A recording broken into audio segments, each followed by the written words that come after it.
Selama masih menyerukan Allah, masjid itu haram hukumnya dibubarkan. Masjid itu haram hukumnya dirobohkan. Tindakan Bapak Kepala Desa dengan ormas atau aswajah Ahlus Sunnah wal Jamaah dapat dibenarkan.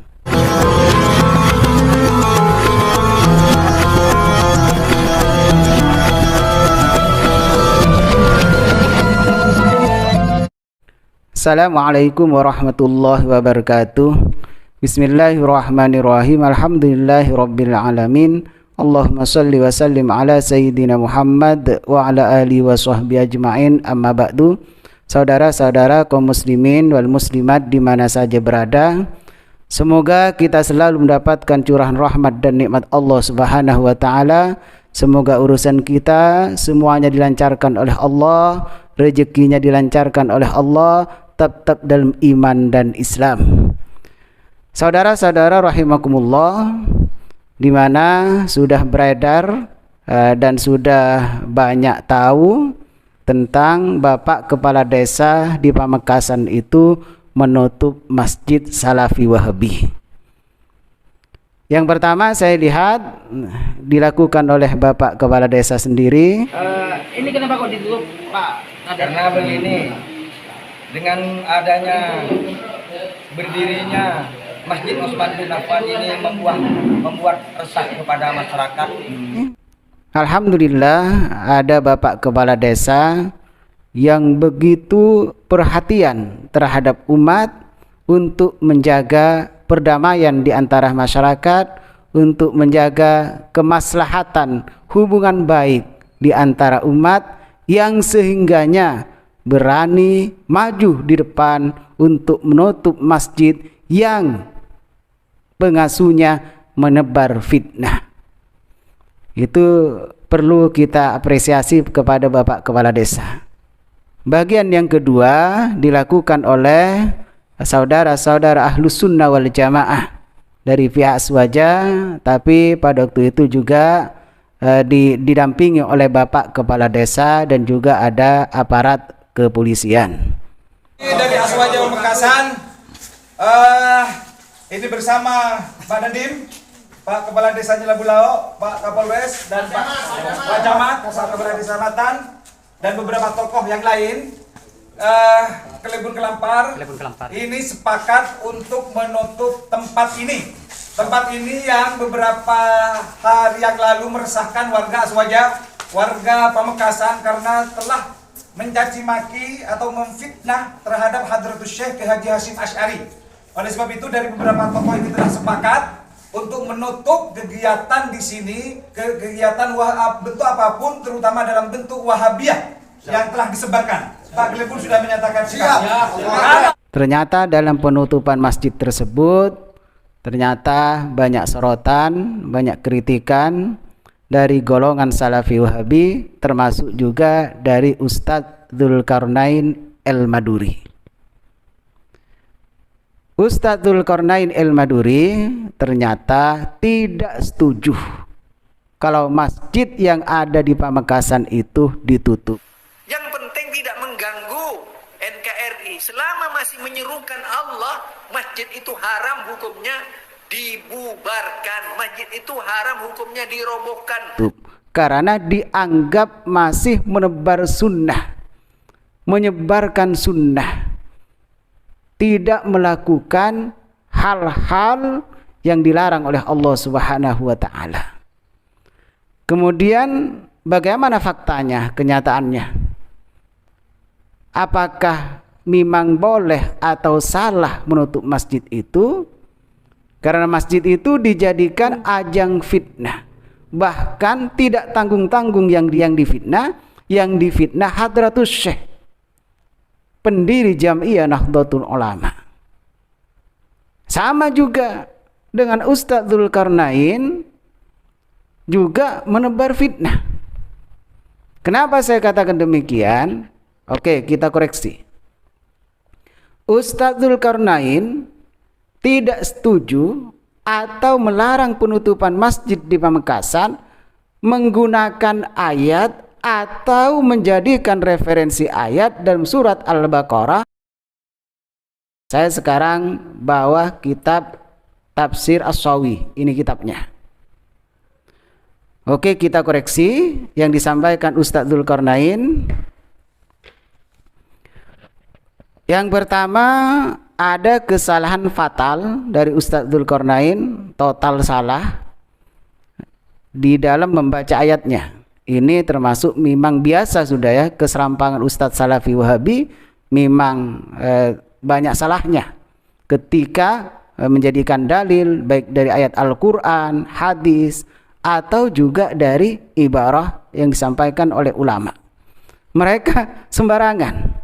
Memang tidak kaget lagi kalau mereka itu banyak salahnya.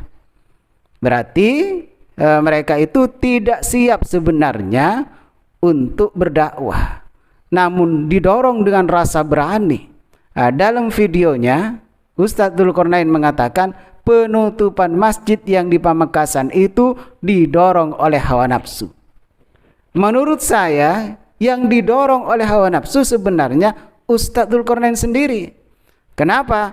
Karena masih belum siap untuk menyampaikan, belum siap untuk berdakwah, ternyata keburu berdakwah. Akhirnya banyak ayat yang keliru, banyak bacaan yang keliru. Nah, contohnya ini menjadikan dasar dari penutupan masjid, bahwa menutup masjid itu tidak benar, menggunakan ayat surat Al-Baqarah ayat 114. Ustadz Dzulkarnain menyatakan, membaca, wa man adzlamu mimman mana'a masajidallahi wa amila sholihah. Ada kalimat, perhatikan, ada kalimat wa amila sholihah. Perhatikan, Ustadz Dzulkarnain sudah berani menambah ayat. Di dalam Al-Quran itu, wa man adzlamu mimman mana'a masajidallah, tidak ada lanjutannya wa amila sholihan. Bukan itu lanjutannya, itu keliru. Jadi wa man mana'a masajidallah ya wa amila sholihan wa man adlamu mimman mana'a ya wa man adlamu mimman mana'a masajidallah wa amila sholihan. Nah itu wa amila sholihan. Nah itu suatu bentuk bahwa Salafi Wahabi memang sembarangan. Sebenarnya kalau berbicara bid'ah, ya seperti itulah yang bid'ah.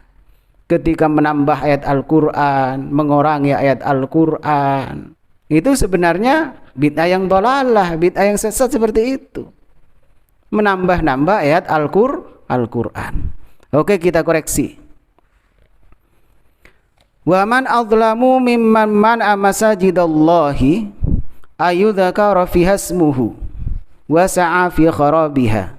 Perlu diketahui kepada Salafi Wahabi bahwa ayat ini diturunkan oleh Allah Subhanahu wa taala menjelaskan tentang kaum Romawi yang merobohkan Baitul Maqdis.